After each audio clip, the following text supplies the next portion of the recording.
Hello guys, সবাই কেমন আছেন? আজকে আমি আপনাদের সাথে যাব হচ্ছে ঢাকা থেকে পুরো হেমায়তপুরটা ঘুরে দেখাবো। এবং সেই সাথে সাথে হেমায়তপুর থেকে আমরা আমরা যাব একটি হোটেলে। সেই হোটেল থেকে রেস্টুরেন্ট থেকে আর কি রেস্টুরেন্ট থেকে খাওয়া দাওয়া করে আবার ব্যাক করে ফিরে আসবো। তো আপনারা আমার সাথে থাকবেন এটাই আশা করছি, এবং অনেক মজা হবে, সবাইকে নিয়ে অনেক মজা করব। সেই সাথে সাথে আমি বলে নিচ্ছি যে রাস্তাটা কেমন হবে জানি না, তবে হাইওয়ে রোডটা অবশ্যই ফাঁকা পাবো, এতটুকু বলে রাখছি। তো সবাই সাথে থাকুন এবং দেখতে থাকুন আজকের ব্লগটি। আশা করছি অনেক ভালো লাগবে সবার। তো চলো আমরা রওনা দিই। ফ্রেন্ডস, আজকে আমরা যাচ্ছি হেমায়তপুরে। তো পুরো রাস্তাটা জুড়ে আমি তোমাদের সাথে থাকবো এবং তোমাদের আনন্দ দেওয়ার চেষ্টা করব। এবং এটা বলে রাখছি যে যেহেতু আমি পুরো রাস্তাটা জুড়ে তোমাদের মাঝে আমি শেয়ার করতে যাচ্ছি, সুতরাং রাস্তায়, ঢাকা শহরের রাস্তায় জ্যাম থাকবে, এটাই স্বাভাবিক। তো এই জ্যামগুলো স্কিপ করে আমরা আর কি এগিয়ে যাব। আর জ্যাম সহ যদি দেখাতে যাই তাহলে কিন্তু ভিডিওটা কিন্তু শেষ হবে না সহজে। তো আমি চাচ্ছি যে সম্পূর্ণ রোডটা আমি তোমাদের মাঝে শেয়ার করব এবং সেই সাথে সাথে জ্যামগুলো স্কিপ করে। তো আশা করছি তোমাদের অনেক ভালো লাগবে ব্লগটি এবং তোমরা দেখতে থাকো। তো একটু পরে আমি আবার তোমাদের মাঝে ফিরে ফিরে আসছি। Whenever your heart is broken, don't ever forget you're golden. I will find the light in your soul, I'll be there. Never leaving you in the darkness, even when you're out of focus. I will be the light in your life, you'll see it clear.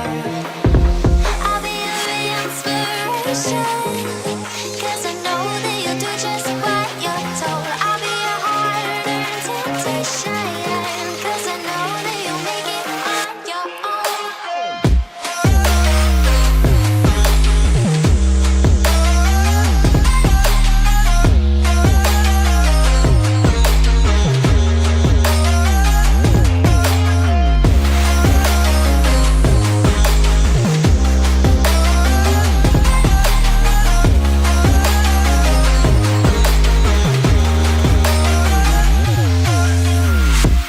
Baby, you can count on me now. When you're falling down, down, down, I will find the light in your soul, I'll be there. Leaving you alone is the hardest, even when you're out of focus. I will be the light in your life, you'll see it clear. I'll be your inspiration, 'cause I know that you'll do just what you're told. I'll be your heart and temptation, 'cause I know that you'll make it on your own. I'll be your inspiration, 'cause I know that you'll do just what you're told. I'll be your heart and temptation, 'cause I know that you'll make it on your own.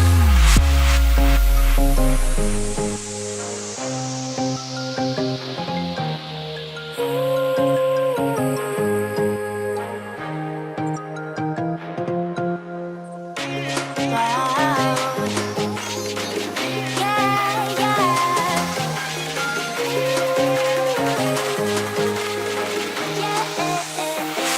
On your own.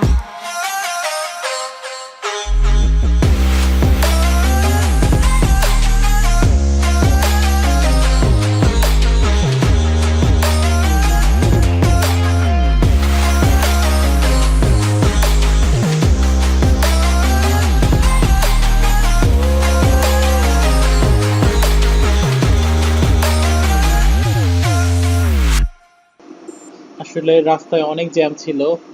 তোমরা দেখতে পাওনি, যেহেতু আমি বলেছিলাম যে ভিডিওটিতে আমি জ্যামগুলো skip করে যাব। তো আমি জ্যামগুলো স্কিপ করে গিয়েছি এবং যেটা হয়েছে, অনেক জ্যামে আমি আটকে ছিলাম। তো প্রায় 20 থেকে 25 মিনিট লেগেছে আমার 10 নাম্বারটা ছাড়াতে। তো আসলে খুব পেইনফুল ছিল। বাট আমি চাচ্ছি যে জ্যামগুলো স্কিপ করে তোমাদের মাঝে উপস্থাপন করতে, তো যে কারণে তোমরা জ্যামগুলো দেখতে পাওনি। এবং এরপরে আমরা যাব মিরপুর 2 নাম্বার থেকে, এখন 2 নাম্বারে চলে এসেছি। 2 নম্বর থেকে আমরা সরাসরি চলে যাচ্ছি হেমায়েতপুরের দিকে। আশা করছি তেমন কোনো জ্যাম পাবো না। তো সেই পর্যন্ত তোমরা সাথে থাকো আর এনজয় করতে থাকো হেমায়েতপুর পর্যন্ত।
বন্ধুরা, যেটা বলেছিলাম যে জ্যাম 2 নম্বর থেকে জ্যাম অতটা পাবো না, এবং সেটাই হয়েছে।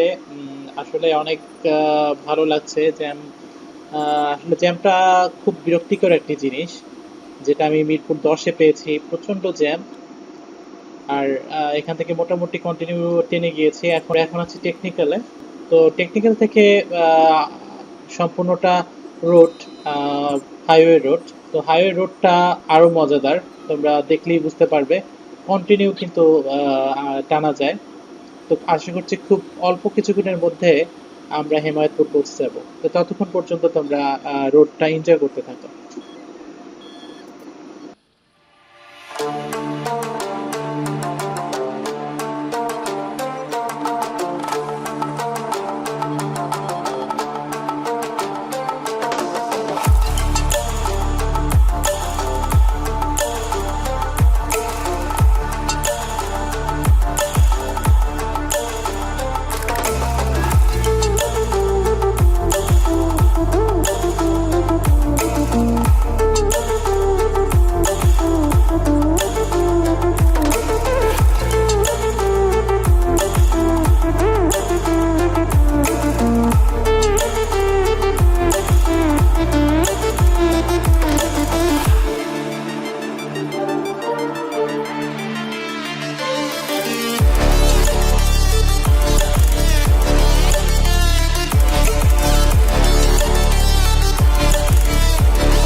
ফ্রেন্ডস, আমরা কিন্তু হেমায়েতপুরের খুব কাছাকাছি চলে এসেছি। আসলে হাইওয়ে রোডে যখন উঠেছি খুব একটা সময় লাগেনি হেমায়েতপুর পর্যন্ত পৌঁছাতে। মেবি অনলি 10 মিনিটস এর মতো আমার লেগেছিল টোটাল জার্নি। অর্থাৎ আমরা টেকনিক্যাল থেকে একদম হেমায়েতপুর রোড পর্যন্ত যেতে মাত্র 10 মিনিটের মতো লাগে।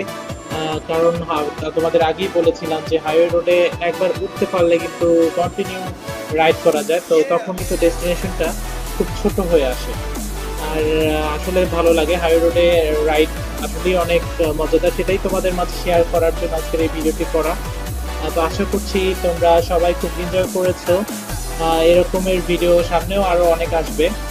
তো সেই ভিডিওগুলো পেতে অবশ্যই আমার চ্যানেলকে সাবস্ক্রাইব করো এবং পাশে থাকা বেল আইকনে ক্লিক করে রাখো পরবর্তী ভিডিও সবার আগে পাওয়ার জন্য। তো ধন্যবাদ সবাইকে। ফিরে আসবো খুব শীঘ্রই। আল্লাহ হাফেজ। সবার আগে আর একটা কথা তোমাদের বলতে মনে ছিল না, তো এখন বলে নিচ্ছি। যে আমার কথা ছিল যে ওখানে গিয়ে কোনো রেস্টুরেন্টে খাবার খেয়ে একটি রিভিউ করার, কিন্তু আসলে ওখানকার মানুষরা অনেক ভদ্র, তো এজন্য আর কি খাওয়ার সাহস পাইনি। কোন সময় বাইকের এটা ওটা নিয়ে পালিয়ে যায়, তো এই ভয়ে আর কি আর খাওয়া দাওয়া করতে পারিনি। তো নেক্সট টাইমে ভালো কোনো জায়গায় গিয়ে আমরা অনেক মজাদার আইটেম খেয়ে তারপরে তোমাদের মাঝে সেটা রিভিউ করবো। তো আশা করছি সেই পর্যন্ত আমার সাথেই থাকবে। সবাইকে আবারও অনেক অনেক ধন্যবাদ জানিয়ে বিদায় নিচ্ছি।